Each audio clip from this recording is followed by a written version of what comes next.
Traditionally, time management has always dealt with efficiency, schedules, time-saving schemes, doing more things faster.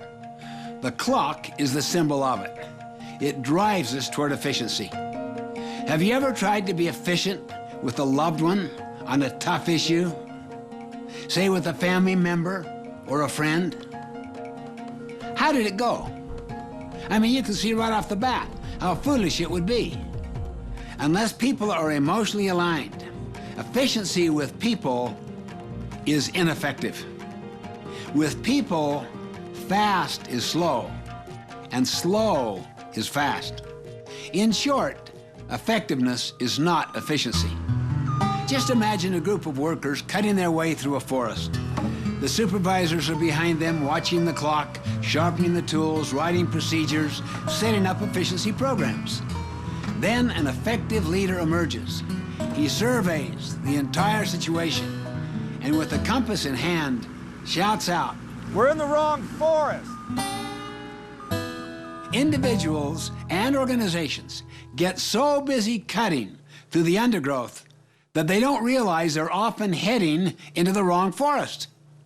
We get so addicted to the urgent, everyday things, the clock, that we neglect our highest priorities and even our direction, the compass. The clock serves an important purpose and adds great value, but only after the compass has defined the right direction. You see, it doesn't really matter how fast you're going if you're heading in the wrong direction. Habit 3, put first things first, is based on the paradigm of effectiveness first, then efficiency. Relationships first, then schedules. Important things first, then the urgent things. The compass first, then the clock. The key words to understand are urgency and importance. Urgency means it requires immediate attention. It is now. Urgent things act on us. Urgent things come from outside you. They stand in front of you. They press upon you because they are time sensitive, like a ringing phone. They might be important as well as urgent, but too often they are merely urgent. Importance, on the other hand, has to do with what really makes a difference.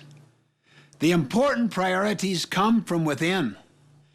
These priorities come from your values, your personal mission, your organization's mission, and your high priority goals. I call this the time matrix. We spend our time in one of 4 quadrants. Quadrant 1 consists of activities that are both urgent and important. For example, an important client calls you with a pressing need. Your child gets sick. A crucial system breaks down. A key meeting is suddenly called. Quadrant 1 is full of crises, pressing problems, deadlines that drop on you from nowhere. If you don't go to that important meeting, there will be tough consequences. So it's a Quadrant 1 activity. We call Quadrant 1 the quadrant of necessity. We must spend time here. But if you only focus on Quadrant 1, it keeps getting bigger and bigger until it consumes you. Quadrant 3 activities are urgent, but not important.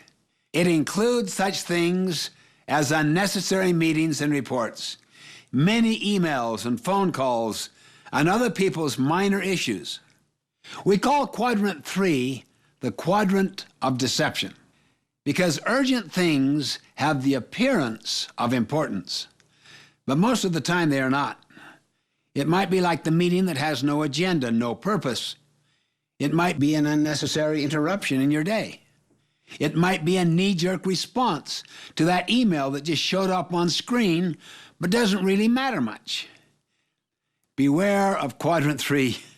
It is the culprit that bankrupts individuals and organizations. Quadrant 4 is neither urgent nor important. It is the quadrant of waste and excess. It's all those things that we do to escape, like watching mindless TV, playing endless games, wasting hours on the internet.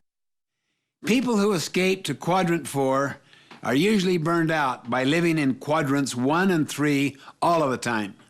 They are addicted to urgency, and it takes a toll. Quadrant 2 activities are not urgent, but they are important. Here we become proactive. We plan and prepare for the future. We think to prevent problems. We build relationships. We empower ourselves through learning and skill development. We sharpen the saw, all the things that we know that we should do, but don't because they aren't urgent. We call quadrant 2 the quadrant of effectiveness. This is where effective people focus their energies. You see, quadrant 2 won't act on you. You must act on it. We never seem to get time for quadrant 2. Ironically, however, the more time you spend in quadrant 2, doing preparation, planning, and prevention, the less time you will be forced to spend in quadrant 1, managing the latest crises.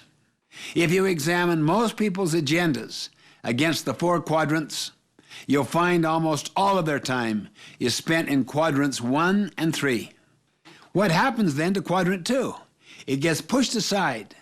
Now what happens to quadrant 1? It gets larger. How long can you sustain a quadrant 1 lifestyle? What are the results? Doesn't it soon stress you out? Doesn't it eventually burn you out? Endlessly fighting fires, moving from one crisis to the next. Gradually it takes its toll on your body and on your mind. It is not sustainable. So where do you get time for quadrant 2? When you're inundated by urgent, pressing matters. You stop spending so much time in quadrants 3 and 4. You literally say no to those activities. You live above the line that separates quadrants 1 and 2 from quadrants 3 and 4. It's really not that difficult to cut those wasteful and excessive activities in quadrant 4. The real challenge is not to let quadrant 3 rob your time. Quadrant 3 is usually built around other people's priorities and expectations of you, like attending that meeting you know is not a good use of your time, but you're expected to be there.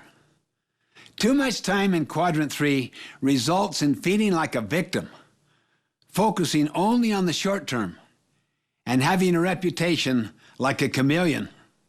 You will only be able to say no to the popularity of quadrant 3 if you have a bigger yes burning inside. The bigger yes comes when you clearly define your quadrant 2 goals and priorities, your mission.